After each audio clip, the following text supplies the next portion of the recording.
All right, guys, here we go. This is Emmett, the Alpha Builder, and I'm here at the Las Vegas Convention Center. I don't know if we can spin this around and we can kind of see all the people that are here. Um, it's a lot of builders here, man. Well, not just builders, mainly suppliers. But I had a good opportunity to kind of come in here. I've been here for a few days, and right here, so I got a whole bunch of notes that I have. And this is going to be a bitter pill to swallow. Um, Probably for all Americans. And I'm just gonna, guys. I thought I was gonna do a short video, but this is gonna be a long one, guys. I think this is gonna be probably one of the longest ones I've made because there's a lot to unpack that I see that's going on here, just going on in the world, and I'm able to see it right here in Sin City. And I know you guys are probably looking at me and saying, "Man, you always got something negative to say, or you always gonna, you just a You just a party pooper." That's what I get all the time. But guys, I always see things for what I think it really is. Um, Here's what I noticed. So here in Vegas, Vegas is what you call, in my opinion, the ultimate distraction. Now, I think that any business, no matter what business you have, whether you guys are being home builders or if you just got a side hustle or a business, one thing that it's going to take for you to be successful in your business is focus. You have to be laser focused on your goals and on making a profit. That's the name of the game. And here, this place reminds me of the Emerald City in the Wizard of Oz. It really does. If you look at I mean, just everything, all the distractions, and if you notice something about the wizard in the Wizard of Oz, he used mirrors, smoke, and all the stuff that he could use in order to trick the people into believing that he was a wizard and to believe that he had all the power. That's what he did. And I'm gonna make a correlation. And guys, I'm seeing what's going on, guys. I can see it clearly. When I came to this convention center, guys, I'm trying to stay with my notes. Guys, when I came to this convention center, this is a big convention center. Very big. Half of all the products here are produced by China. Half. You got one whole half is Asian, and the other half is everybody else. Um, Unfortunately, I hadn't seen any African American vendors, but everybody else. And guys, this is a convention, an international builder show for the entire world.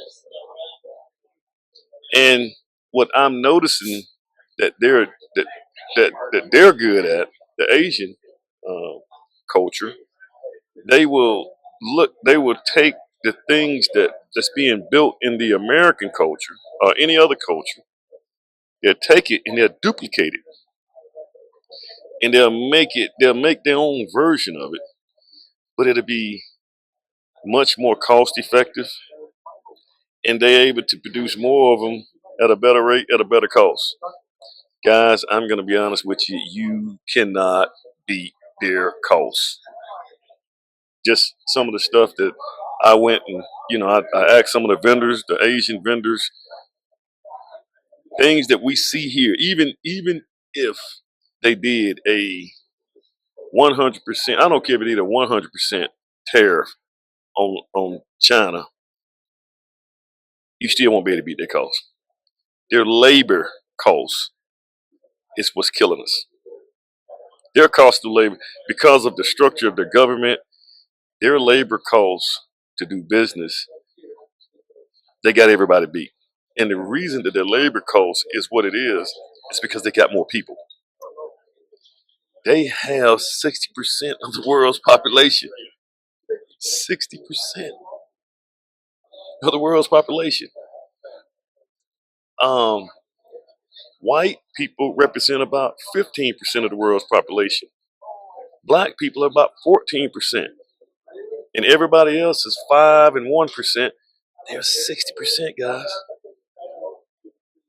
They have more people on this planet than we can think of. So, and if they have a government, a government that controls almost everything in their life and in their culture, they can lower their costs of labor much lower than what we can imagine. Because there is products here that I'm looking at here that's, guys, here in the US, the same product is about $500. I can get it from them imported here for $85. This is significant. Even if you put 100% tariff on these guys and be at around $200, they still will beat you. So, so, so understand, and I'm gonna piece this thing together for you guys. I'm trying to piece it together for you. So here in the U.S., we are so distracted with mirrors, smokes, and all the stuff, drugs. I mean, guys, when you walk the streets of Las Vegas, all you smell is weed. This is what you smell. You can get, you can probably get high just walking down the street if you're not used to it. These drugs, smokes, mirrors, lights, all these different things, it's the ultimate distraction for people to be focused. And while we're distracted, the planet, is, the planet is going into the control of people, in essence, that don't care about what you went through in slavery. They don't care about this, how this country was built and the forefathers and stuff like that. And I'm not making a knock on the Asian culture. I'm just saying that this is where the world is going, guys. This is where it's at. And you can't beat, I mean, we're not gonna compete, guys. We can't compete with their cause.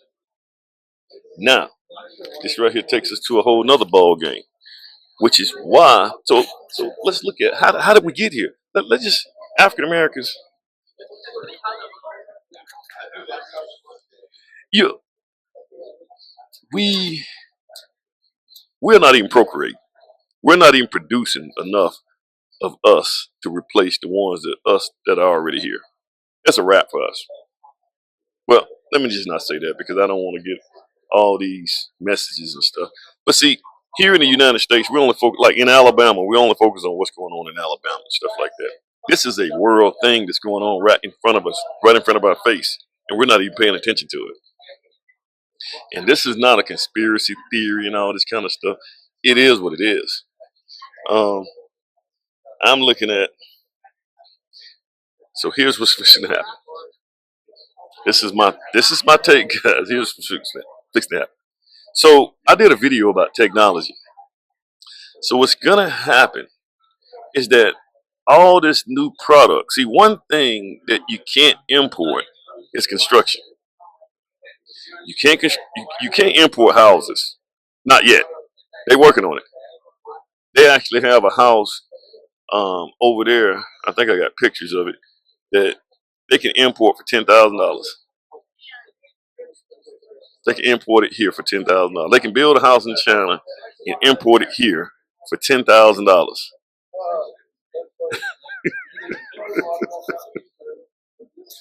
But one thing that import, I was talking about one thing that we're hurting on is we're hurting on labor, right? So you can't import houses, so you always have to have somebody to be able to put the houses and stuff together, to construct them and piece them together, nail them together. Even if you have the technology and the puzzles and stuff to put it together, like the engineered products, See, all the engineered product is going to be made there. They're going to ship it here. So they're actually are making the money on the labor for all those engineered products that's being shipped over here. So they're actually doing the labor. So instead of the labor going to somebody who's here sanding, finishing the floors, the engineer company who produced this product, who's already created this pre-finished floor, is doing the labor over there. Then they're going to ship it over here. Now, the problem is you can't import that labor here. So we got to put it together here. This is where the AI and the robots come in.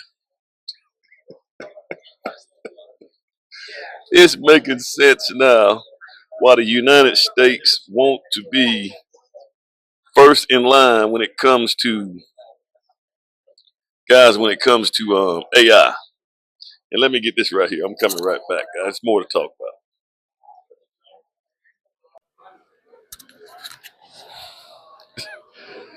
Guys, I don't, guys, and this is not a, guys, I don't believe in conspiracy and all this kind of stuff, man, but I can see it clearly.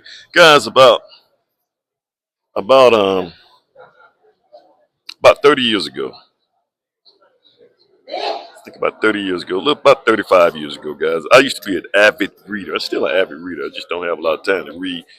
I was an avid reader, and I used to read one of my favorite authors. As a matter of fact, he was such a great author to me. I was actually going to name my son after him. My oldest boy, I was going to name him Aldous. So I had a good friend in high school named Aldous Vance. And I was going to name my son after him and Aldous Huxley. Well, Aldous Huxley wrote a book called Brave New World. And I suggest everybody, we had to read it when I was in high school. It was one of our book reads. But it was so intriguing to me. I went and bought the the book. It was he did another book.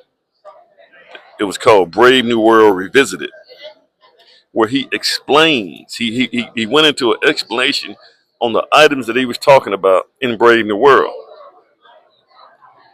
This was 35 years ago. That book was written way before the end, guys. It was an older book. It might have been written in the 70s. But guys, if you read Brave New World, everything that we're doing today and the way he explained it is happening right. I mean, it's like he wrote that book in the United States and the way this world is operating, use that book as a blueprint to pattern what we're doing today. It's a pattern, a blueprint for how everything is working today. Drugs, everything.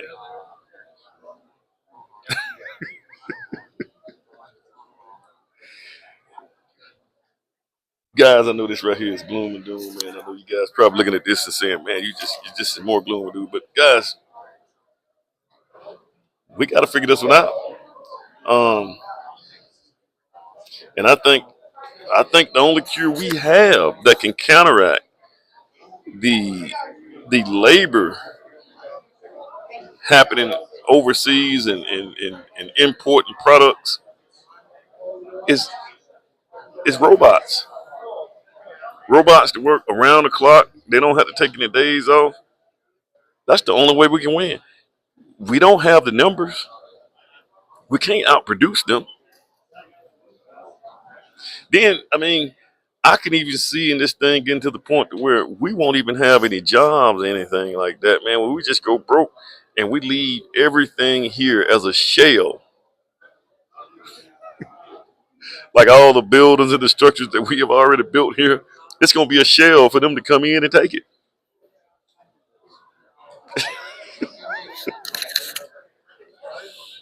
And here's what's happened, guys. So, and the way they're going to be able to do it, guys, is because the men here, we're actually being emasculated. Guys, feminism has done a jammed up job on us here.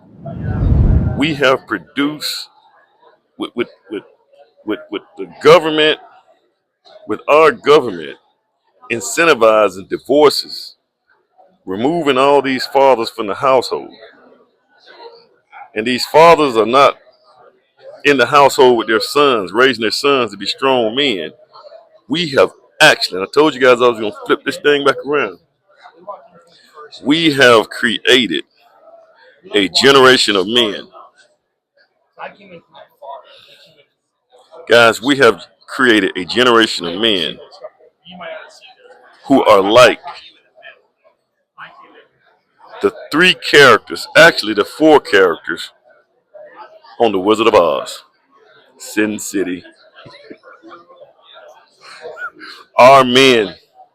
And this is what's going to make it so easy for just any other country to come in and just take control without even a fight.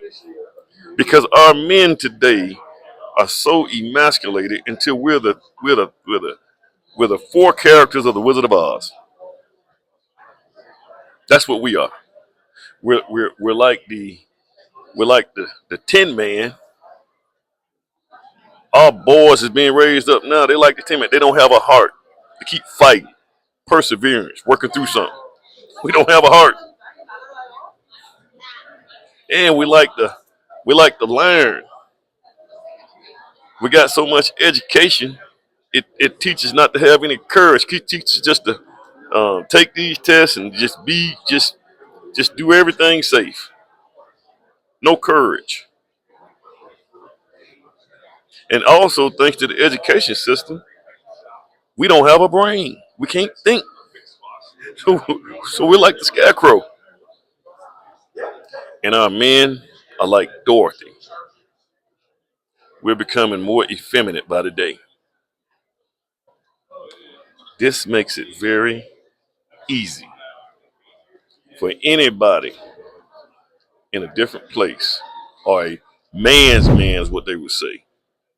Because we are trying to destroy masculinity here. We toxic masculinity. Never heard of that. It's crazy. We're destroying that to the point to where any other country could come in here and just simply take over without even a fight.